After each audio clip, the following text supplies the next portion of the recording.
नमस्कार किसान भाइयों, बसंत काल का समय आ गया है और इस समय में आम की जो हमारे बागान हैं उसमें बोर आने का समय, मंजरी आने का समय आ गया है और लगभग 50% से ज्यादा बोर सभी बागों में आज तक निकल चुका है।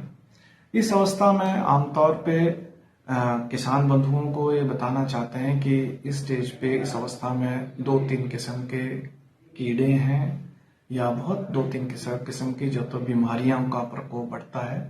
और खासकर इन जो कीड़ों की हम जिसकी बात करते हैं उसमें मुख्यतः जो तो माहू होता है या जिसको हम चंपा बोलते हैं, ये बहुत ही हमारी फसलों को, हमारे सेब आम के बगीचे को ये ज्यादा तबाह करता है। और दूसरे जो तो इसमें बीमारी आती है जिसको हम चुर्डेलासिता कहते हैं या इन्फ्लोरोसेंस ब्लाइट। ये दो बीमारियां और दो तरह के कीड़े हैं जो समय में आजकल के समय में ज्यादा प्रभाव करते हैं। और हमारे बगीचे में लगभग देहरादून जनपद में हमारे 50 से 60 छोटे बड़े बगीचे हैं, तो लगभग सभी बगीचों में इन कीटों की और बीमारियों की समस्या रहती है।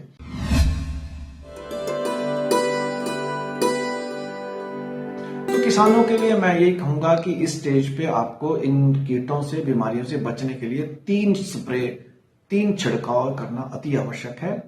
और कीड़ों के विरुद्ध अगर हम करते हैं तो इमिडाक्लोप्रिड एक दवा आती है 17.8% से। दूसरी हमारी थायोमिथॉक्सिकाम, ये दवा दूसरी है, इसकी मात्रा हम 1 ग्राम प्रति लीटर से करते हैं। तीसरी जो तो एक मुख्य दवा आती है इसमें जिसको हम बुफ्रोजिन कहते हैं।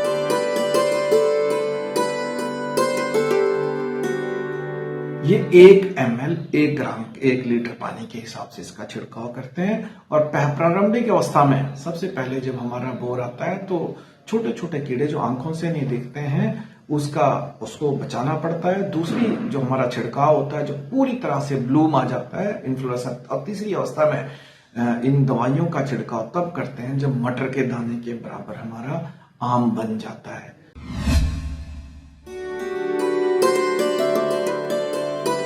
आमतौर पे इसका छिड़काव 15 से 20 दिन के अंतराल में हम कर सकते हैं। लेकिन अभी कीड़ों का ही प्रकोप शुरू हुआ है जिसमें इन बीमारियों, इस कीड़े की वजह से खासकर पत्तियां काली हो जाती है और चमक आ जाती है। हम दूर से अगर बगीचे को देखेंगे तो पत्तियां दूर से चमकती है, लाइट उसको रिफ्लेक्ट करती है और अंततः उन पत्तियों पे काले रंग का फफूंद जम जाता है।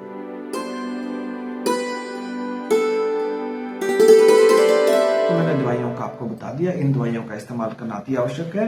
दूसरा, हमारे पास आजकल जैविक अभिकर्ताओं का इस्तेमाल करना भी अति आवश्यक है। इससे हमारा खर्चा कम होता है और हमारी लागत, दवाइयों की लागत भी कम होती है।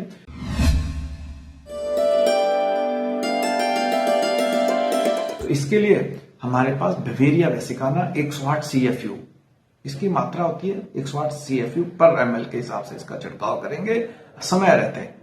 इसका छिड़काव हम आमतौर पे दिसंबर से जनवरी मंथ में करते हैं। अगर इसका छिड़काव करेंगे तो अपेक्षाकृत बगीचे में कीड़ों की संख्या कम रहती है।